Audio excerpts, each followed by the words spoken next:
climate. It is a privilege to have every one of you on call this evening.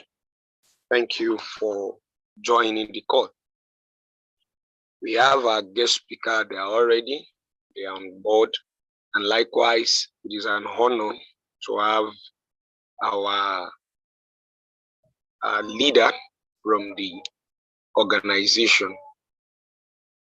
It's a privilege to have you, Mr. Emmanuel. Mr. Emmanuel, can you say a word of greeting so that we can all hear you?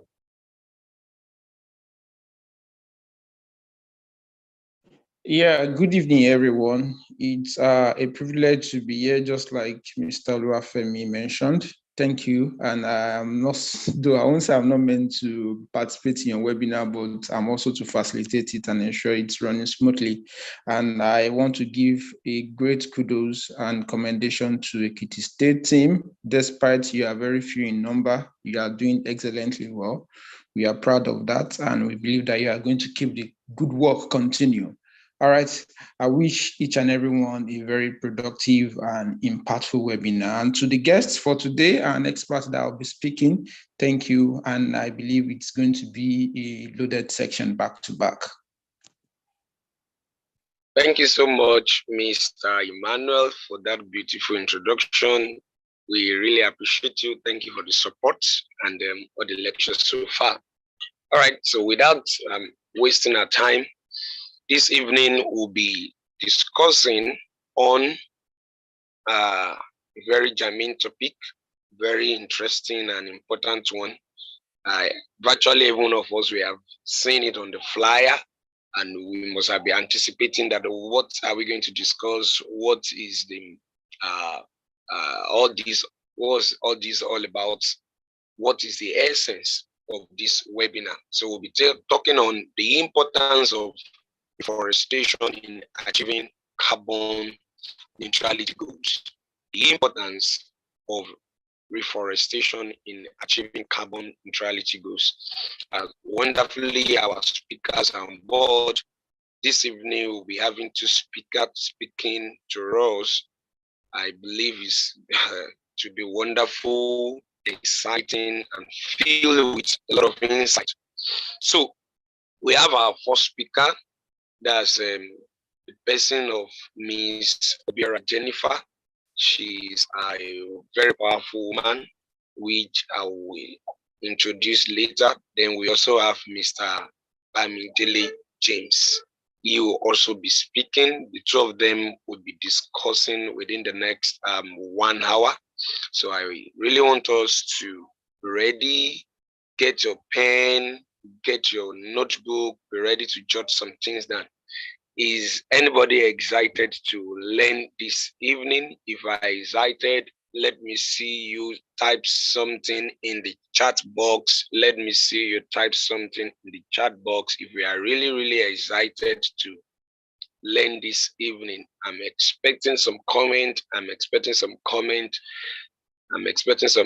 from you. If you are excited, let me see you type something in the chat box.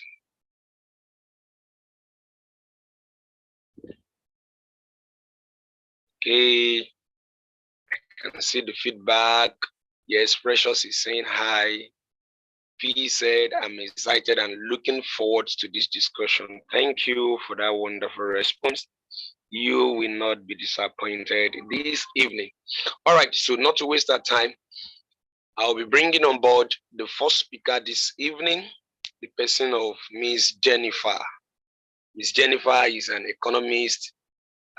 She's a Learn Africa Canaries scholar. She's also Faye Nobel laureate for women empowerment, a powerful data analyst to the core, SDG advocate. She's also coordinating delegates, NYFF delegates, a very powerful woman filled with energy to facilitate our program this evening. Likewise, she's UNSDN climate champion. Some of us might not know the meaning of that, but it's not an easy task to be a UNSDN champion. So it's our pleasure this evening to have Ms. Jennifer Obiora to speak on importance of reforestation in achieving carbon neutrality in the next 30 to 35 minutes. You are welcome, Ms. Jennifer. Thank you. Good evening, everyone. Please, if you are with us, just say hi. Let me know those that are online. Good evening, everyone.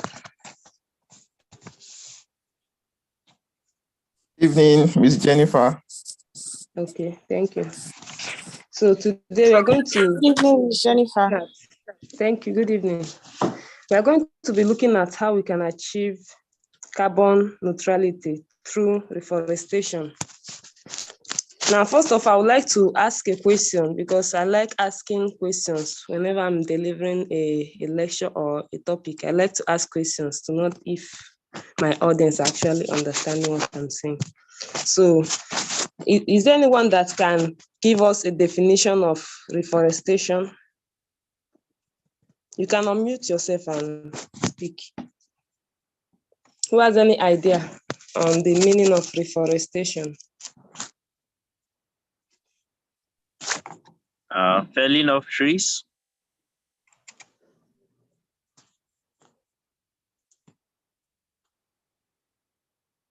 Okay, nobody wants to speak.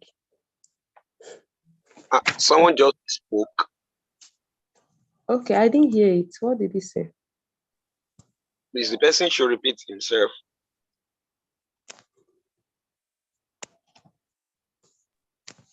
I think that was Jibrin. Jibrin, please repeat yourself.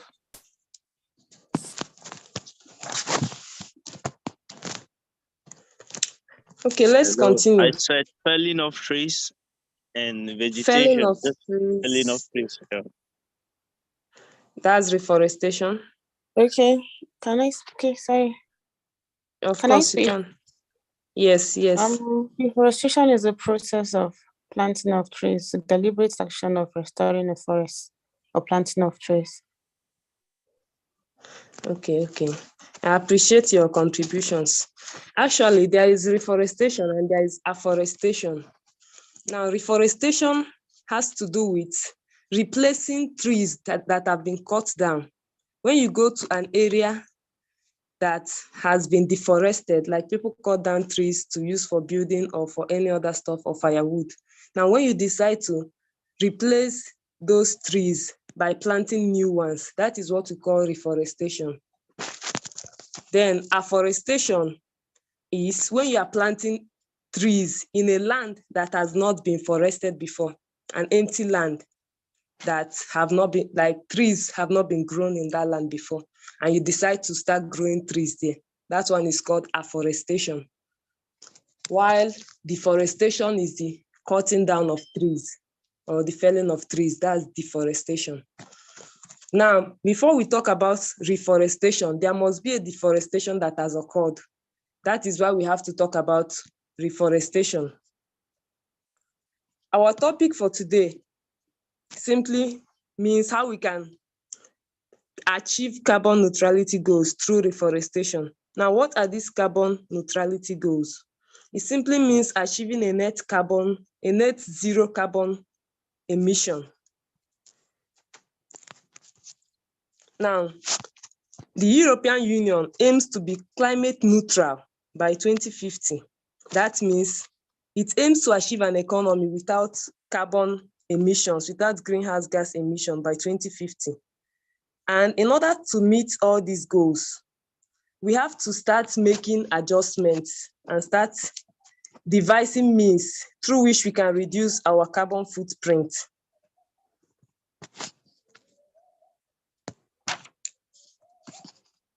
So how many of you are still following? Yeah, I'm following. You are still following. Okay, thank you. Now, how are we going to help to achieve these carbon neutrality goals in our own little capacity? How are we going to achieve this? According to research, we found out that every person emits an equivalent of 2 tons of carbon dioxide yearly. Now, each individual will emit an equivalent of 2 tons of carbon dioxide yearly. And for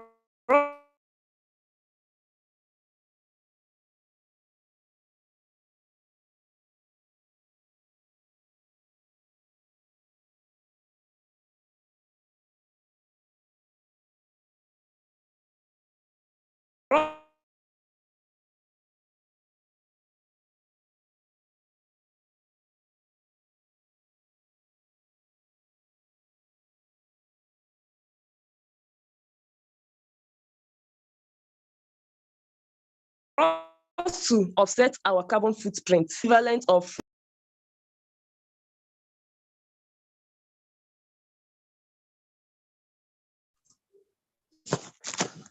I'm sorry, I had a network issue now.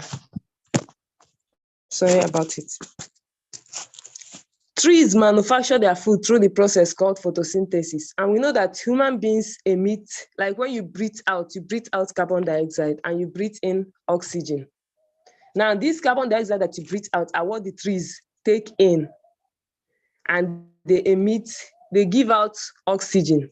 So trees are they are regarded as the lungs of the earth because they capture all the carbon dioxide in the atmosphere and store it. They serve as natural carbon sink. They store this carbon dioxide and they don't emit it. So if you want to offset carbon, the most natural and the most efficient way that you can offset carbon is through tree planting. And it is very cheap compared to other climate change mitigation and adaptation strategies.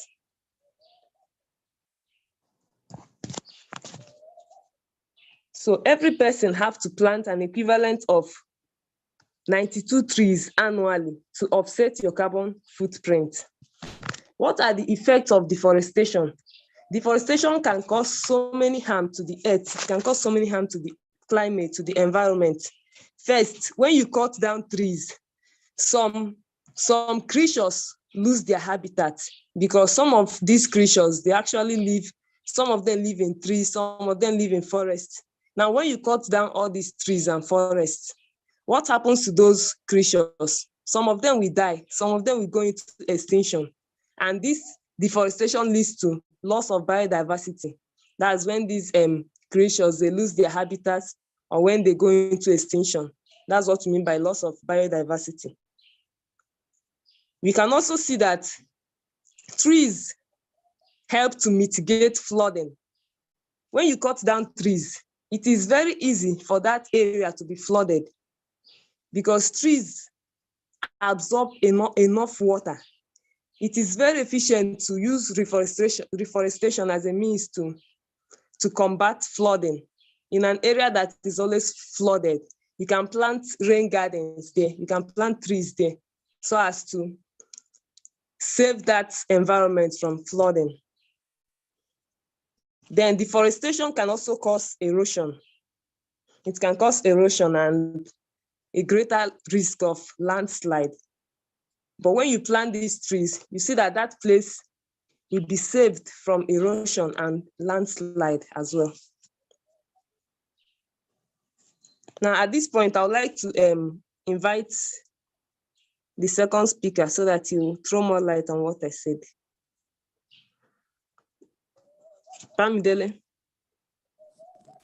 Good evening, everyone. Can you hear All right, me? just a little introduction.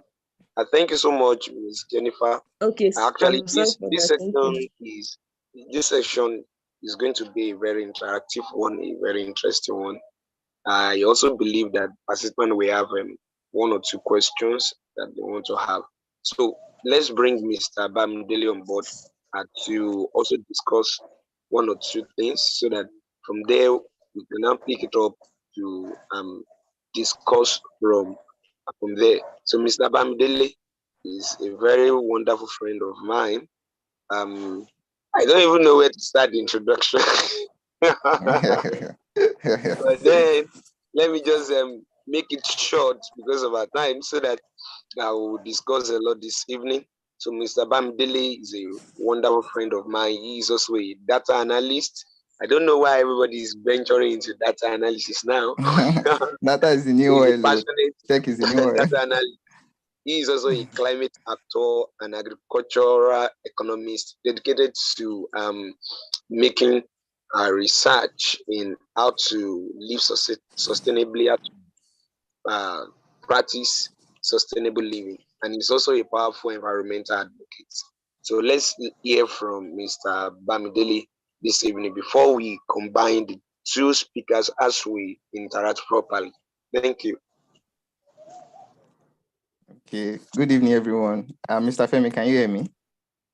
Yes, I can hear you, sir. All right. Yeah, we can hear you. Okay. Thank you, everyone. It's wonderful to be here and to be in this section with you all. Um, it's a privilege to speak on this topic. Actually, before, let's say 2 or 3 years ago, if you should tell me what is carbon neutrality, I will tell you I don't know what that is.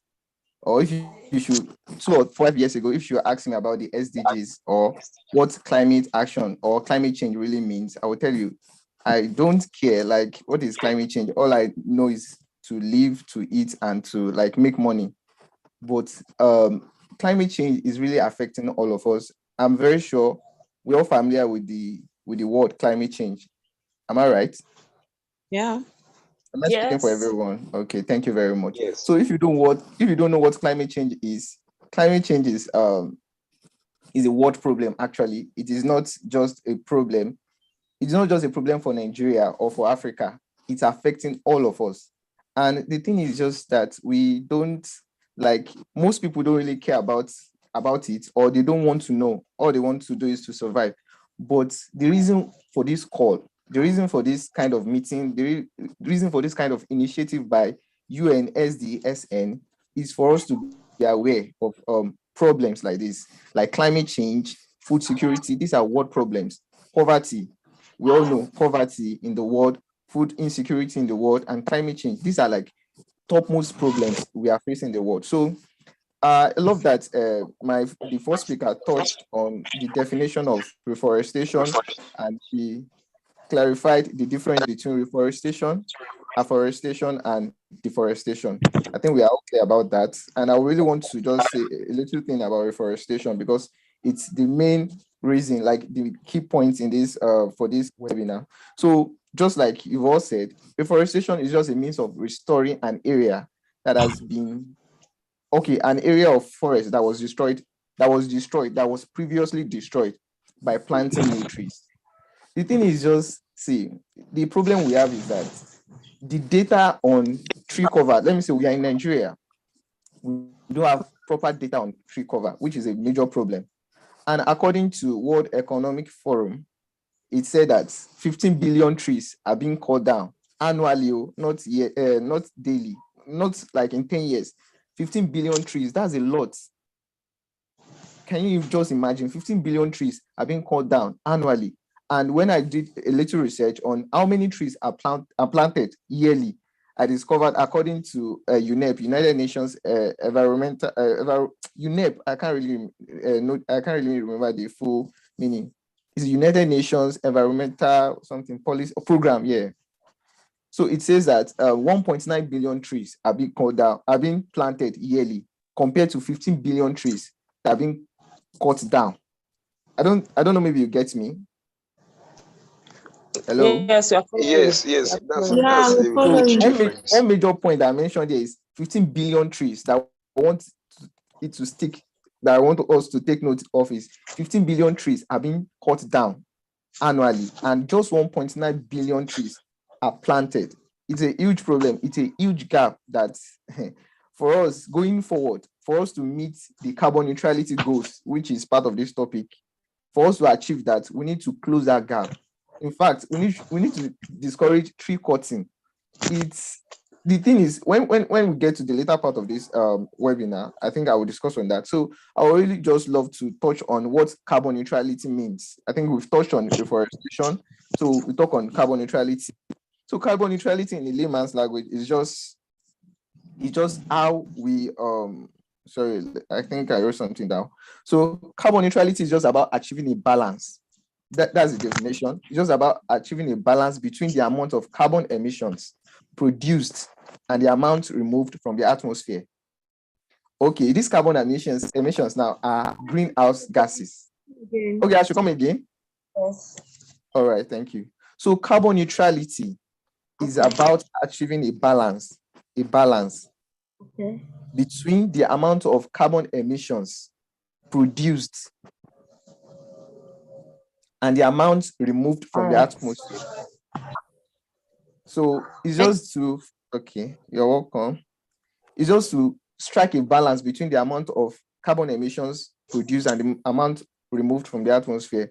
So I will talk about the carbon emissions because I just want this thing to be plain and simple to all of us, so that I will not be speaking sustainability jargons, like all those words, all those big words.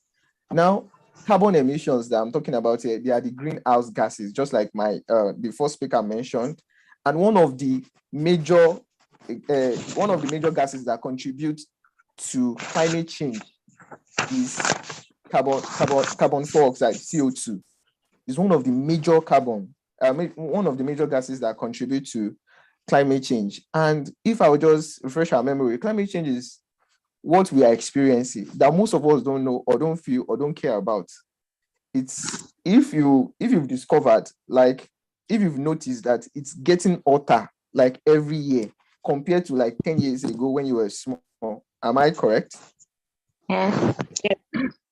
So you feel more heat these days. Like, I don't know, the way I sweat these days, I'm like, what has changed? Yes, something has changed. The climate has changed, and it's affecting all of us. It's just that in some parts of the world, you see all these developed countries like Europe, the Americas, you see them experiencing all this tsunami, all these terrible storm, heat waves. Those places, they are experiencing those things. But I don't know, maybe we are just blessed in Africa. We are blessed. It's not as if we don't experience some of those effects of climate change, like floods, terrible floods in Kogi. Like last year, we experienced terrible floods in some major parts of Nigeria. Are we following, please? Or am I too fast? Yes, we are following. Okay, thank you very much. So, okay, thank you. So I'm just refreshing our memory, like our knowledge on climate change. So it's just a change in temperature and weather pattern, like change in temperature. Like before, it was not this hot. The weather was not this hot, but now it's becoming hotter. Before, the rainfall was not as terrible as this, but now you just discover that it will not rain for a while. Then when it will rain, it will be massive, it will be very terrible, and it's always destroying properties. So that's one thing about climate change. We see the change in temperature and in rainfall. So I've mentioned about the number of trees that are being cut down yearly and the numbers that are being planted, and why we need to fill the gap. So why is carbon neutrality important?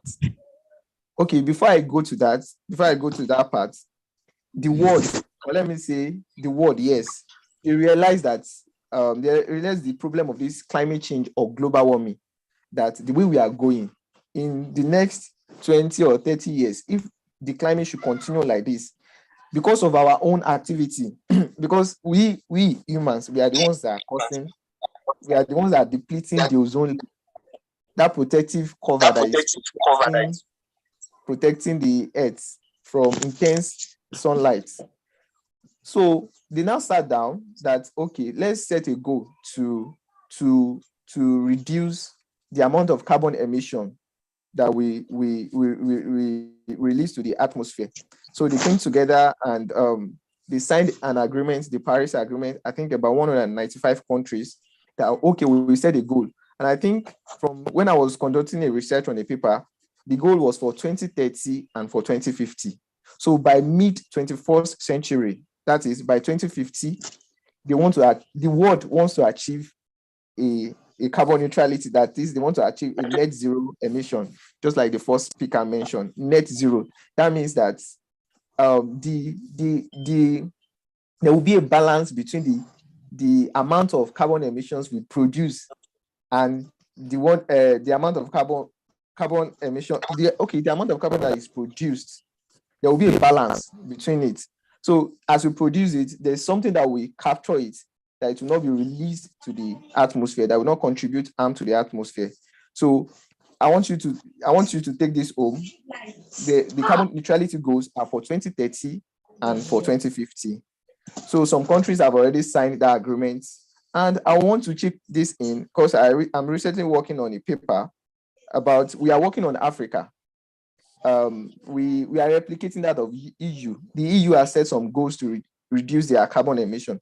So we are working on Africa. And it's just too bad that out of 54 countries in Africa, it's just 7 countries, that has said, okay, we are going to reduce our carbon emission. Just 7 out of 54. and they have submitted a report that this is how we are going to go about it. I'm very glad that Nigeria is part of it, though.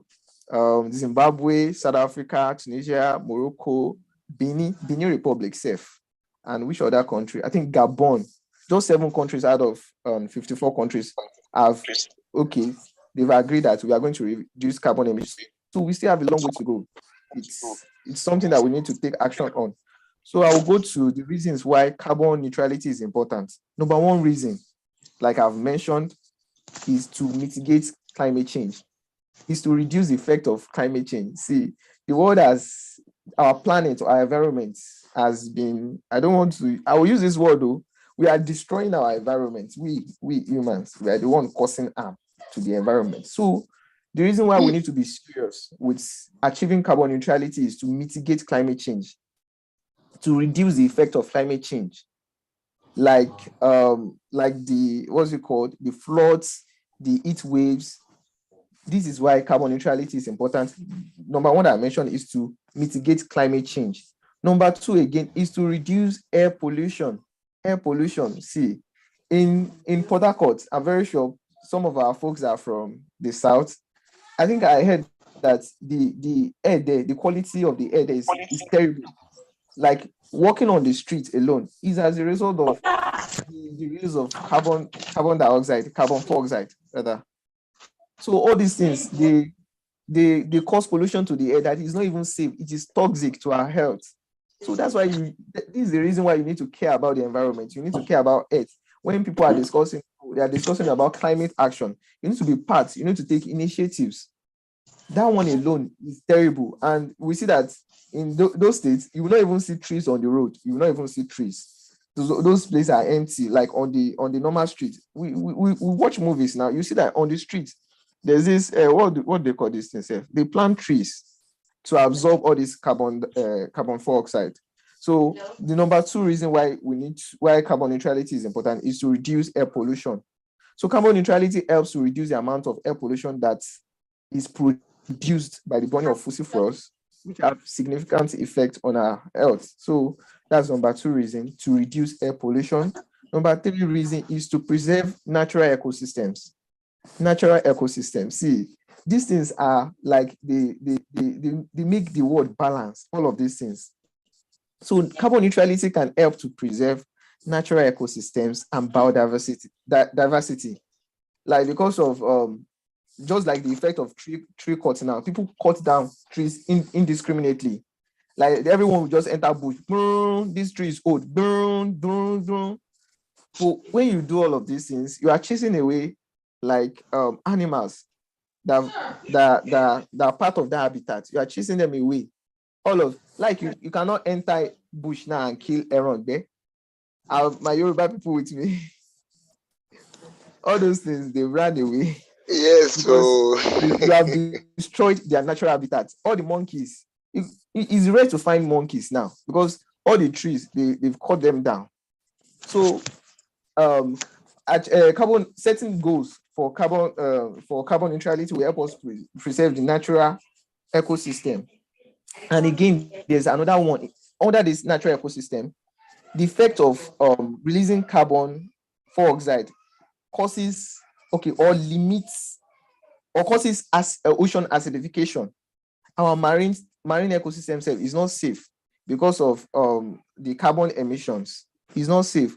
So what if we set a goal to achieve carbon neutrality? It will help us limit ocean acidification, and it will also protect frequency and intensity of extreme weather events such as droughts and floods.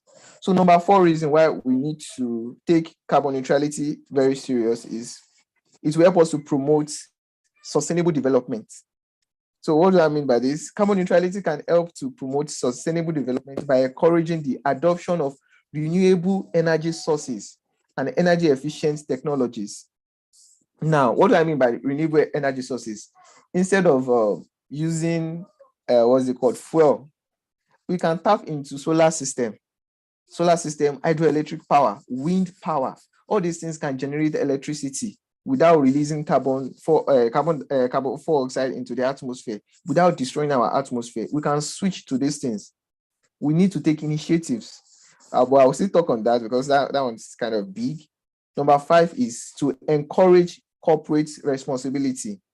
So if there's a goal, if we set a goal towards achieving carbon neutrality, it will encourage corporations and businesses to take responsibility for their carbon footprints, like the amount of carbon they emit, and invest in sustainable practices. We can force all these companies. There are some companies like Shell. You know what Shell is doing in Nigeria? They are not paying for it because they come down to Africa and do whatever they like. They believe our governments will not even, they don't care. The government doesn't care. Once they collect their money, they do not care. But the thing is, we need to hold these companies responsible. We need to hold them responsible. Like, see, we need to know the amount of carbon they release and how they plan to offset this carbon dioxide. We need to make them accountable to all of these things. We have different companies like that, Shell, all these oil companies, some other companies that are into manufacturing. They produce a lot of carbon. We need to hold them responsible. So number 6 again, which is the final one, is to protect future generations. So see, the thing is, Nigeria is projected to increase in population by 2050. We are to double. It means that we are 200 million now. By 2050, we'll be about 400 million. In the world generally, we've been projected to increase to 10 billion. The world population is 8 billion now, but by 2050, we'll be 10 billion. That's a lot of pressure on our environment, on resources. That means, just look at it. What do they use trees to produce? I want us to answer this. We use trees to produce what? What material do we use trees to produce? I need answers. Paper. One.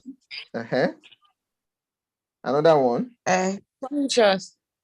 Another one. etc. Okay, so those are the common ones. They use trees to produce paper. They use it to produce furniture, doors, for building, they use it for a lot of stuff. Especially tissue paper. Do you know the amount of tissue paper people consume, especially over there, like in all those developed countries?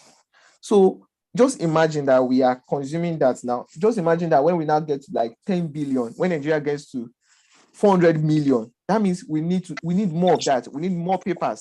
We need more furnitures because people will be building. So that's a lot of pressure on our resources.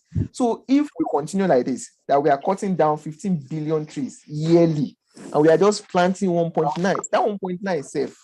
That data, I'm not sure that they really captured it well, but I give it to the source because it's a credible source, UNEP, that it is right.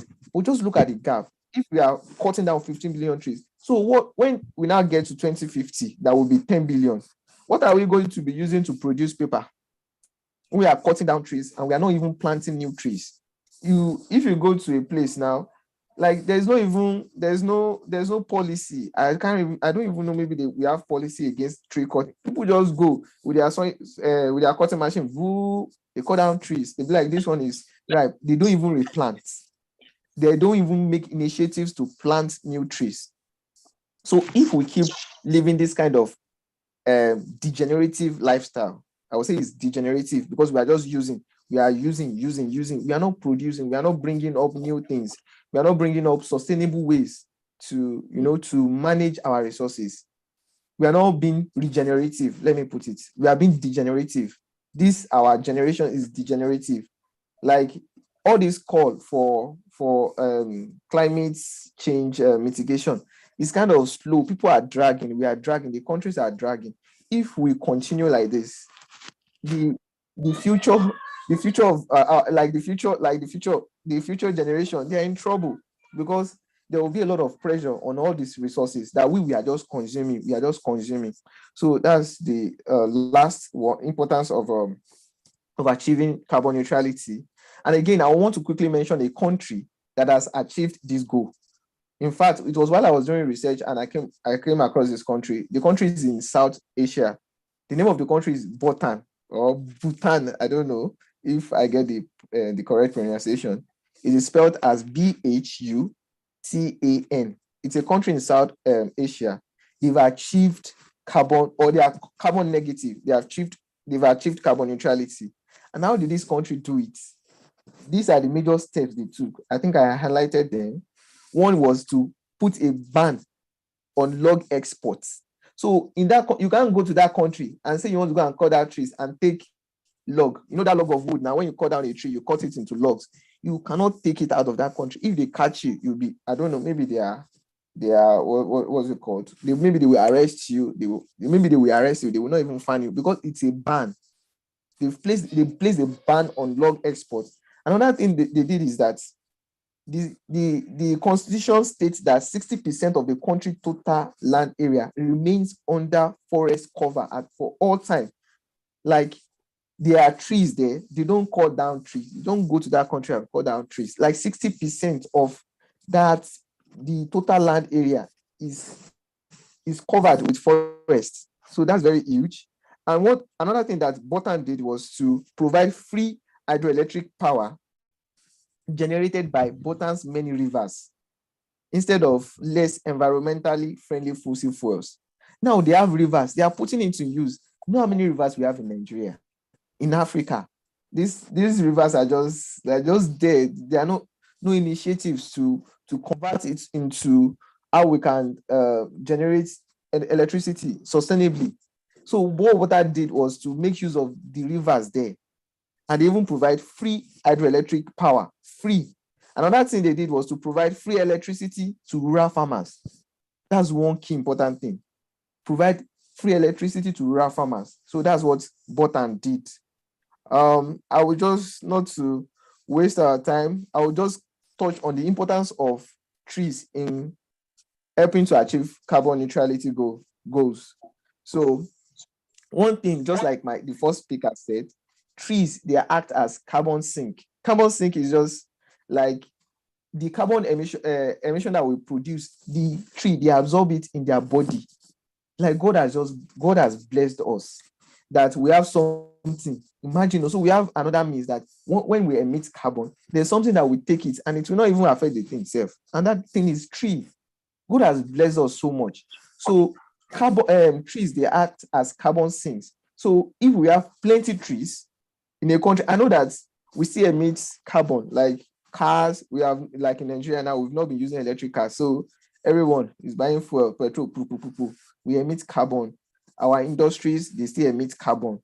So for us to offset this or to achieve this balance, which is carbon neutrality, when we plant more trees, these trees serve as carbon sink. That means it means they store carbon in their biomass, in their trunk, in their roots, in their branches, like in the major biomass of the tree. So that's one of the importance of trees in absorbing carbon dioxide. They serve as carbon sink. Another thing is trees help to prevent deforestation. Deforestation is a huge problem. So by planting new trees, it helps to mitigate the effects of deforestation and reduce carbon emissions. Another one is trees improve air quality. God. See, if you are walking through a path and there are trees there, you see that the air is different. It's just different from when you walk in a place where there are no trees. That place will be very hot. But when you walk in a path where there are tree cover, you enjoy. In fact, you feel like, where have I been all this while? That's why you crave for fresh air. Is because you don't have trees around you. Like even for every house, it's good to plant a tree. There are trees you can plant. You can plant an orange tree. You can plant a guava tree. That thing, it gives you fresh air. So trees improve air quality, and trees provide other benefits such as preventing soil erosion. So all these trees that we remove, all these things, they serve as windbreakers. Like when you have plenty of trees, instead of the wind to just come and eat properties, eat houses, all these things serve as windbreakers. Trees stand and like reduce the effect of the speed of the wind that will cause damage. So they help to prevent all of this destruction to properties. And lastly, I just want to mention a call to action, what we should do. So we all know about the effects of climate change now. We know how it's affecting us. So one of the call to action that I want us, all of us, to do is to educate people on the detrimental effect of cutting down trees indiscriminately. Some people don't know. They don't know that when they cut down a tree, the way it's affecting us. Now that we know, and I'm very sure we still get more knowledge, let us educate people on why they should not just go into the forest and cut down trees. They should not just see a tree and say, this tree is ripe, and just cut it down. So that's one. The second one is to let us make efforts to organize tree planting initiatives in our community. We know the stakeholders in our community. Let's just do it. Let's just take the effort. See, when you do all of these things, take it to LinkedIn, put it on social media. You don't know who is watching. Sincerely, people are interested in this topic, climate change, sustainable development goals, how to achieve sustainability. Organize a program. It will even be part of your CV. People are getting grants. See, there's this speaker, the first speaker. She's a rich auntie. That lady, she has done a lot, and I'm very proud of her. I'm very proud of her. So let us take efforts to organize all these kind of initiatives, tree planting especially in our community. This third one is let us put pressure on government to set and monitor data on tree cover in Nigeria. Let us put pressure. We don't even know the number of trees that we have, the number of trees being cut down, the number of trees being planted. Let us put pressure on government to set up a committee or come up with something that will monitor data and gather data on our tree cover in Nigeria. The fourth one is let us take the campaign to primary and secondary schools and partner with organizations to plant more trees. We can start from primary schools. Yes, those children, they love those kind of stuff. One uncle came to our school. We planted 20 trees, we planted 30 trees, we planted 40 trees. They will even nurture it. Sometimes people try to plant trees, but they just leave it. But we can start from secondary schools and primary schools, because these children will be happy to do all of these things. It gives them joy. They don't really know what they are doing, but they are protecting their future generation. They are building their future generation because they will nurture it. Like when you put it in like the prefect, they know, they will know how to organize the children to go and be watering the trees. So let's take our campaign to primary and secondary schools. And lastly, let us take individual efforts or individual actions to support reforestation. See, you are here for a reason. And I'm very sure all of these that you've heard, you will put it into action. I think that's it from me for now. Mr. Femi, over to you. Wow. This is awesome. Thank you. A very big thank you to Mr. Bamidele, and also to our first speaker, Ms. Jennifer. I believe we have learned something this evening. If you have learned something, I want you to put it in the chat box.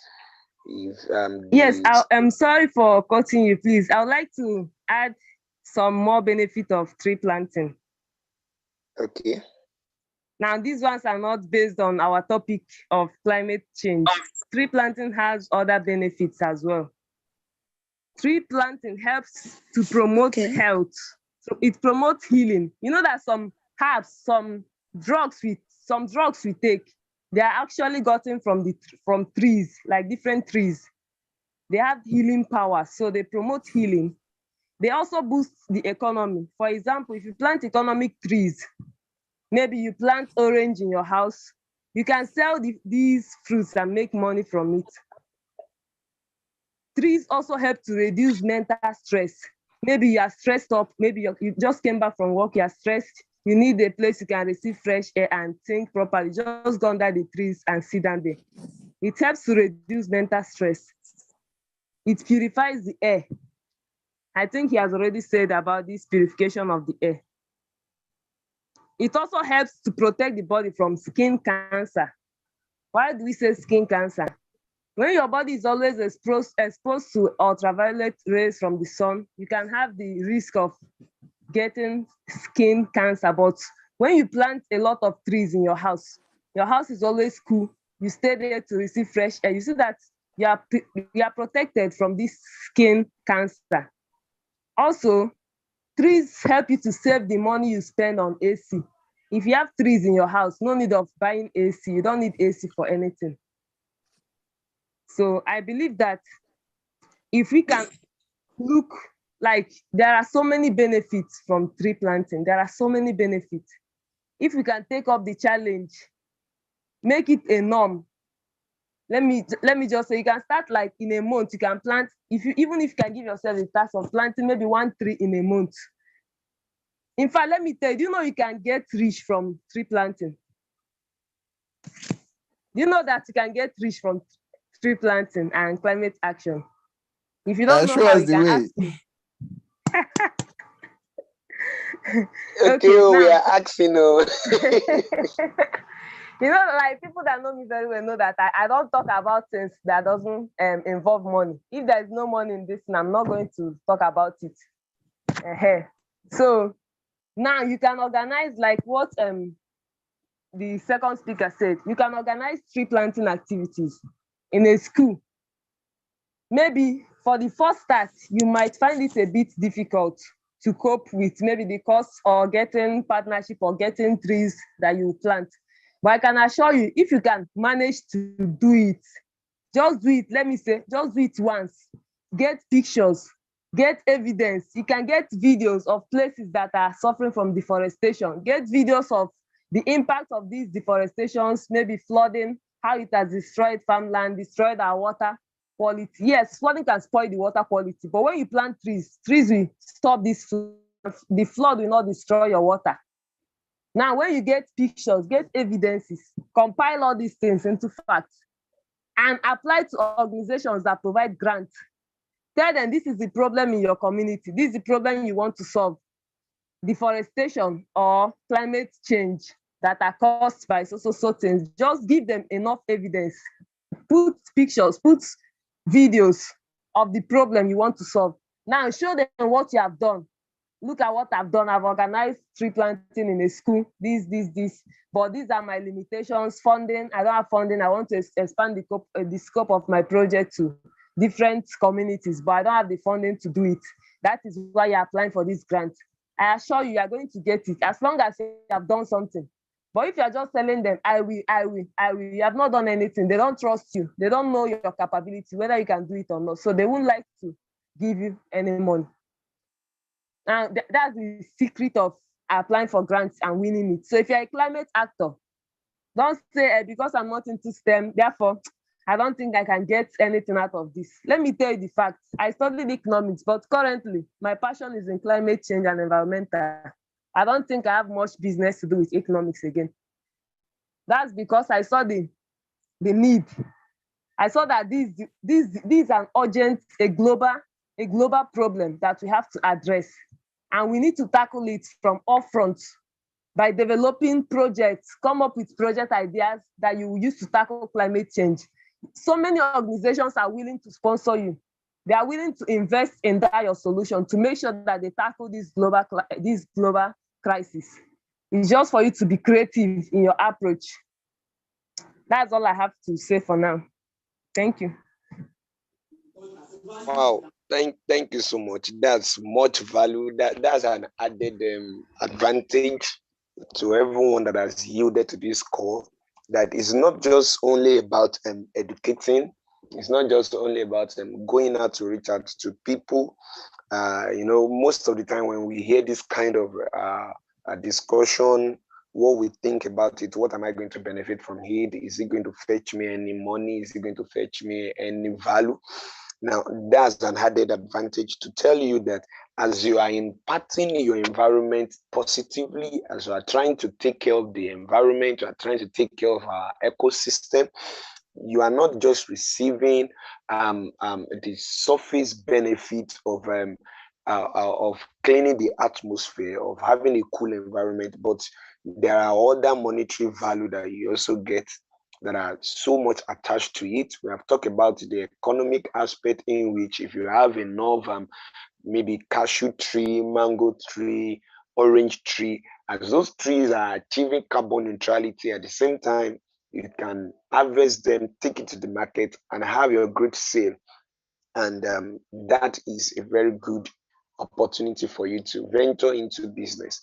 Now, talking about what Jennifer has just said, applying for grants, that's another added advantage that I believe we have all taken home to make use of. this evening.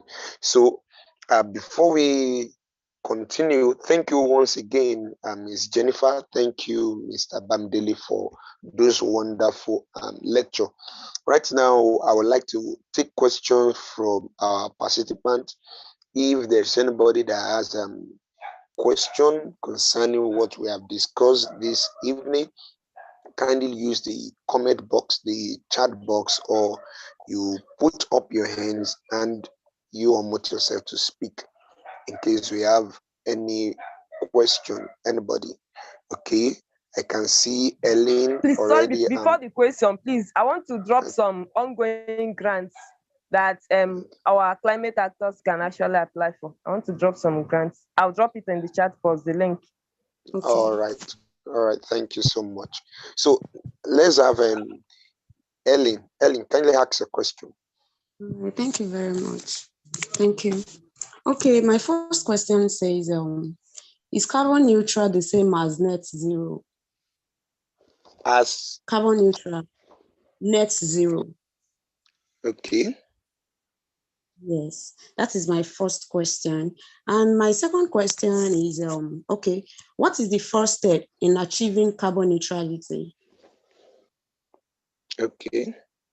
Sorry, please, I have 5 questions. Okay, you can go on. Thank you. So the third question says, okay, how do you decide where to plant trees and what trees to plant? How do you decide where to plant trees and what trees to plant? And how does climate change factor into tree planting? And how does, these trees you are talking about, how does these trees help mitigate climate change? And the last one, how does tree planting help wildlife? Okay. How tree planting help wildlife? Wildlife. Wide. Okay. WILD. Yes. Okay. And how it also affect our climate. Yes. Okay. All right. Thank you for those beautiful questions. Let me call on Mr. Bamdili to address those questions. We have 5 questions on to tackle. So, Mr. Bamdili, which one would you like to attend to? And we also give room to Ms. Jennifer to attend to some of those questions. Mr. Femi, I think you wrote some of those questions down. Yes. Did you? Okay. Yes, I think I heard the one about the difference between carbon neutrality and net zero emission, right? Yes. I think I heard that, right? Yes. Am I correct? Yes. Okay, correct. so these two what's it called? The two statements, or should I say the two words are used interchangeably. So I think that's it. They are used interchangeably. It's still saying the same thing. It's still tending towards the same result, like it's to offset carbon emissions. Now, carbon neutrality, like let's break it down. Neutral. You know, when you want to achieve a neutral point, it's what's it called now? Let's say minus 4 plus 4. That will give you what? 0. Minus 4 plus 4 is 0. That means when you are adding, let's say 4 oxide to the atmosphere now, you are removing it back. So it will give you 0. So that's going back to the zero carbon emissions. So we want to have a 0 carbon emission. So as we are producing, the more we produce, like the amount of carbon we produce, we remove it. So if you produce, I think you get it now. They are used interchangeably. So it's just to create a balance. That's neutrality. Create a balance between the amount of carbon emissions we produce and the amount removed from the atmosphere. But those two words are used interchangeably. I think there's another question. Okay, the other question says, the first step in achieving carbon neutrality. What is the first step in achieving carbon neutrality? Carbon neutrality goal, in achieving carbon neutrality goal is a very big one. Like countries had to come together and agree that, okay, let us set goals for 2030. They set goals for 2030 and 2050.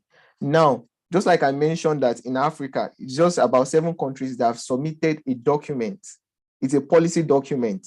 And that document is called long-term strategy goals. They set long-term strategy goals, LTS goals.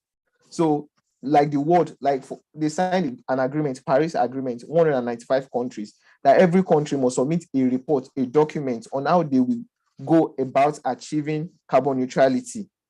So for Nigeria set a goal. I think Nigeria's own is LVS, but I worked on a country, Zimbabwe. Their own is LEDS. Like they plan to achieve they plan to remove 33% carbon dioxide by 2030. Some countries have not like really planned towards 2050, but for South Africa, I think South Africa has written a report to reduce carbon emission by 2050. So those are the two, like, so we are working towards 2030 now, and it's just 5 years to 2030.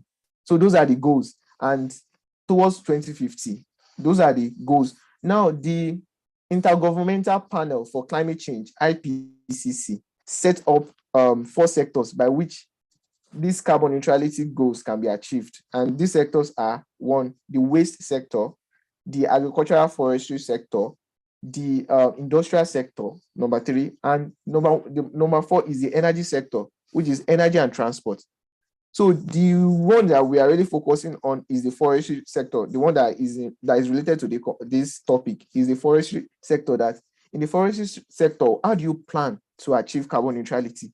So all of these documents for Zimbabwe, it's a 70 pages document. They listed out the mitigation plans that in the energy sector, we plan to reduce carbon emission by subscribing to solar energy, to renewable energy sources.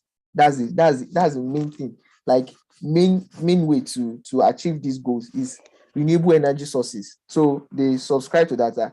We are going to be using solar energy, and again hydroelectric energy. And the third one is in the transport, because the transport sector emits a lot of carbon dioxide.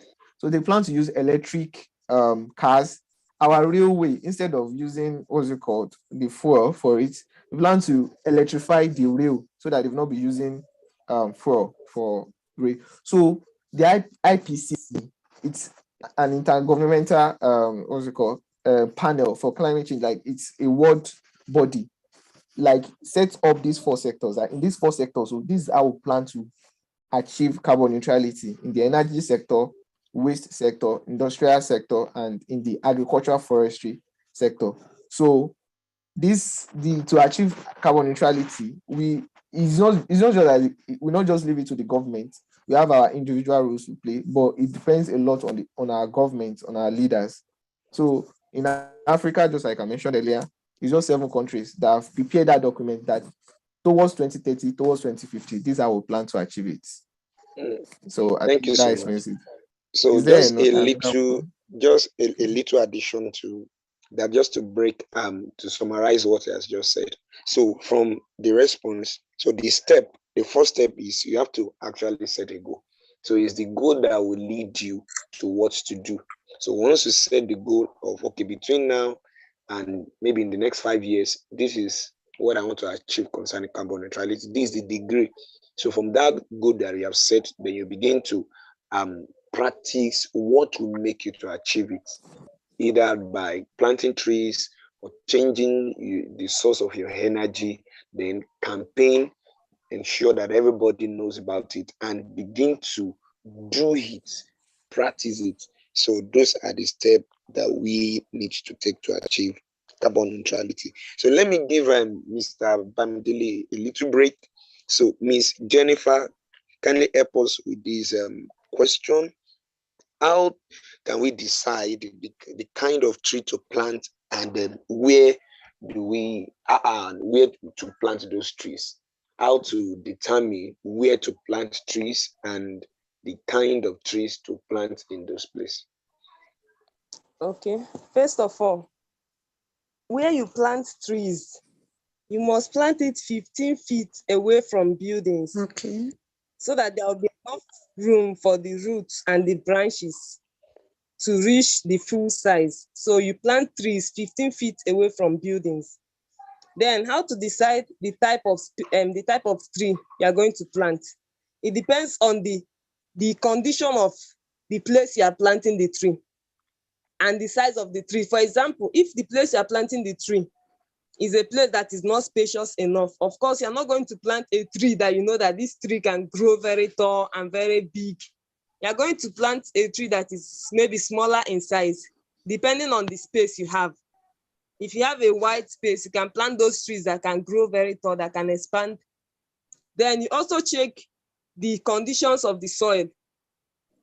Some trees do better in particular type of soil. These are the questions you ask before you plant the trees. Like you check the soil texture and check the trees that can match in this soil texture. For example, if the place you want to plant it is maybe sandy soil, of course, you are going to check trees that can survive in sandy soil. Depends on the soil. Then also the growth condition.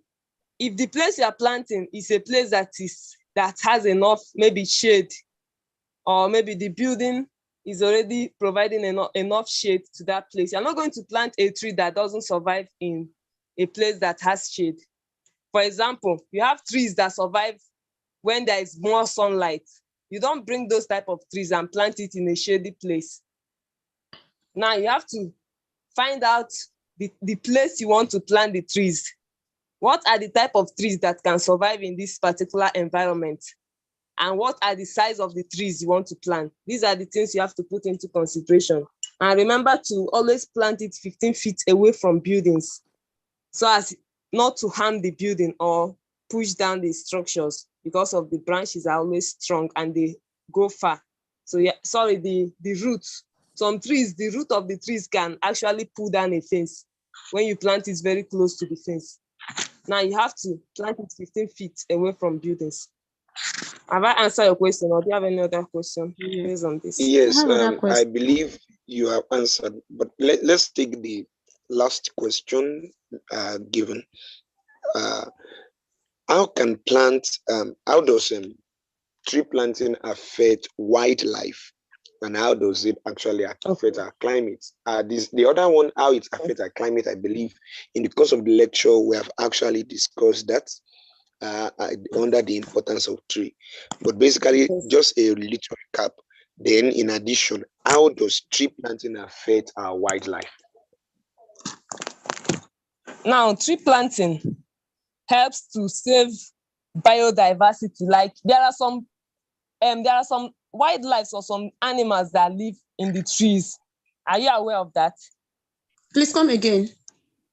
I said that there are some types of animals that live on the trees. Yes. Like they stay in trees. These are their habitats. Yes. Now, when you cut down these trees, automatically all these animals, they will start running helter-skelter to look for where to survive. And if they can't find that type of tree, they are going to die. Yes. That's biodiversity loss when we lose our wildlife because of deforestation. There are some kind of worms that stay in the trees or even in the root of the trees. Yes. You know that so many of our wildlife have gone into extinction. Check the number of animals we have back, let me say like 100 years ago, and check how many of them still exist today. Now look at butterflies. I know that when I was still a child, we normally see butterflies everywhere. We chase butterflies, but now how many butterflies can you still see? These are the things. Some people are experts, that they are conservationists. They study about all these wildlife and they study how to conserve them. Some of these wildlife, once you destroy their habitat, maybe a particular type of tree that they stay there, once you destroy that tree, they have already lost their habitat and they cannot survive in any other place. If they search for that particular tree, they can't find it, they are going to die. So tree planting helps to preserve all these wildlife. Then they also help to save the soil from flooding and erosion.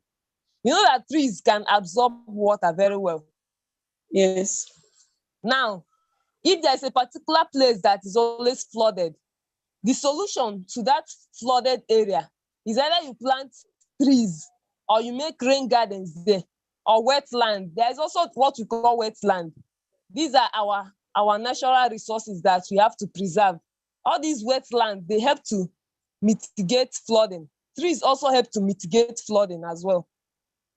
And sometimes trees, when there's flooding, it destroys our water sources. Like the last time I sent my brother to visit our stream, and he got pictures of the stream, how flooding has destroyed everything. The stream was just so bad. This is as a result of flooding. Now, when you plant enough trees in an area that is always affected by flooding, once the water comes, the tree will absorb all this water. It will reduce the intensity of the flooding, and it's not going to cause much harm to the environment. So trees is like one of the cheapest and easiest routes to achieve climate change and to help to mitigate all these greenhouse gas emissions. So trees are, let me say, one tree, I don't think it costs more than 1,000 to plant a tree. But if you want to go into renewable energy sources, solar panels, these are very expensive. If you want to start using those methods to solve climate issues, they are very expensive. That's why we say that trees, they are the most efficient, they are cost-effective ways of solving climate change crisis. Have I answered your question, or do you still have more, do you still need more Yes, explanation? you have actually thank- done justice. Thank you so much. Thank you so much. I believe Ellie is fully satisfied with the responses. Yes, Okay, all right, thank you.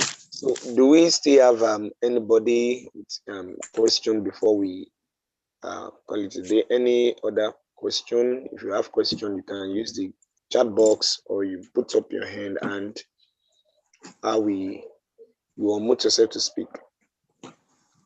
Anybody? All right. Okay, I think Peace is raising up his hand. Please, if you have question, kindly indicate, just raise up your hand so that we know the time to allot to all these questions. So if you have question, kindly put up your hand or you drop your question in the chat box. So Peace, please unmute yourself and ask a question. Okay, good evening, everyone.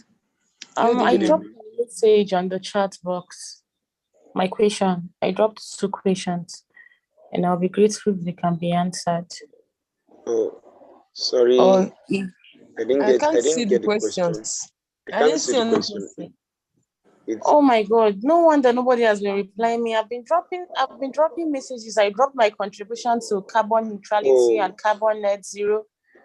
I said I have something to say about tree planting. Nobody answered. Okay, I dropped my question. we Nobody didn't answered. receive it. Okay, Okay, I think I was sending the message to Helen or Mawumi. I don't know. It was a mistake. All right. So let's have your question. Okay, I will just drop them and at the same time I will read them out again. Why is my message directing to Helen? I don't know why. Okay, I think it's under to your everyone. settings. It's my setting. Set it to everyone. Yeah. Okay. These are my questions. All right. Then I made a contribution. I don't know anybody that is interested can read that. That's my contribution to carbon neutrality and carbon net zero. Oh, thanks for the contribution. We really appreciate that. So let me read out the question. Okay. All right. The first question says, what step is Nigeria taking to monitor and report its progress towards achieving carbon neutrality, and how transparent and accountable is this process?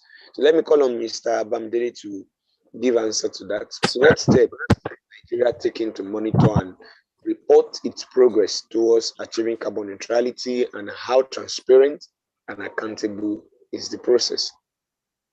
Okay.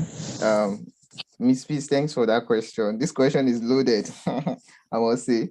Okay, so just like I mentioned earlier, that there was this Paris Agreement that countries had to come together to come up with a document towards achieving carbon neutrality for 2050 and 2030 specifically.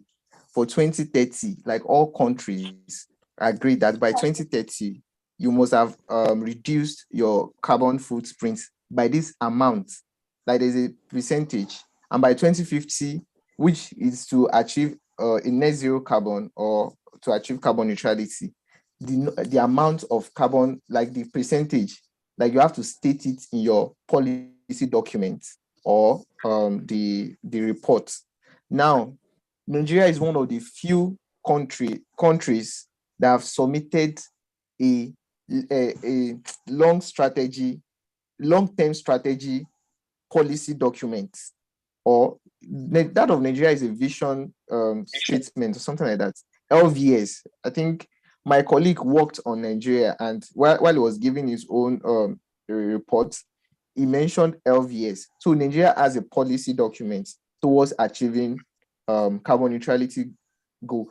And one of the things that makes this thing to be serious, like they are serious about it, that they are transparent and accountable with the process, is what we call, if the report is legally binding, like if there's a law backing it up that, okay, it has been passed into law that by 2030, we plan to achieve this. By 2050, we plan to achieve this. I think for that of Nigeria, I think it is legally binding, or they've started the process. Now, in 2021, General Muhammad Buhari, if I think I'm very correct, passed a climate bill into law concerning this carbon neutrality goal, concerning the long-term strategy goals. A bill was passed into law that binds this document. We call it, it's legally binding. So the report of Nigeria is legally binding, or they've started the process. Because if you set up a goal, okay, I plan to achieve this without a law that is backing it up, it's kind of, you are not too sure. Like the countries we worked on, some of their reports, they are not legally binding, or they are still in the process. They've passed a bill into law that this law will make us achieve this goal. That for all of the sectors, there's a law like guiding them. So for Nigeria, I think Nigeria has started that process of, first, at least they've submitted a report on how to achieve carbon neutrality.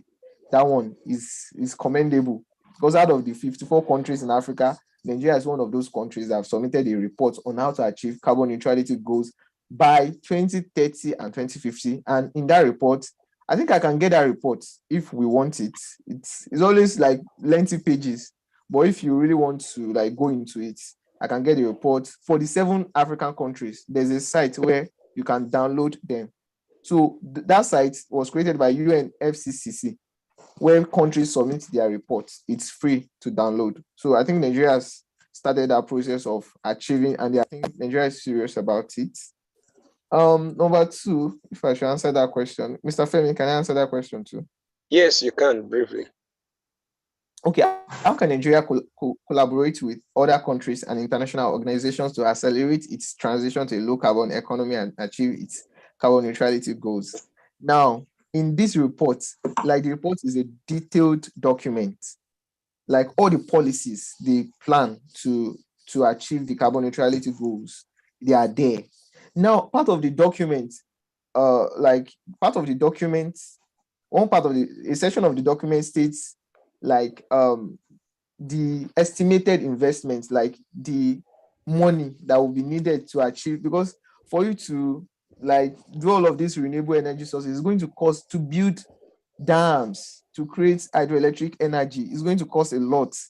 So for some of these African countries, they are still dependent on developed countries, on like on USA, some of these big countries to invest, or they need financial what's it called? They need finance from these countries. I think some in form of loans and stuff like that. So some of these countries, some of the African countries, still depend on the some EU countries and like US, all these developed countries, on finance, on how to help with all of these sectors to achieve their carbon neutrality goals. So I would say yes. For you to do that, you have to go through a lot of process in getting those loans. So I think the major aspect is getting loan to help in investing in some of all these renewable energy sources, like rail line electrification. Now, Nigeria will like partner with the country. I don't know. We partner with the country to help with that sector and other industrial sectors too. So they have a policy, they have a document they can present to those countries. But in their LTS report, in their long-term strategy report, it is always stated there that Is this the document you're talking about? Yes. Wait. No. I don't think this is it. Okay, I'll send it. I'll send this one as well. Okay. Okay. No, I think that one is a vision statement like that. Obvious. I have the site. Maybe I will drop the site later on, where all of the countries that have submitted their report, it is there. But for Africa, it's just 7 countries that have submitted.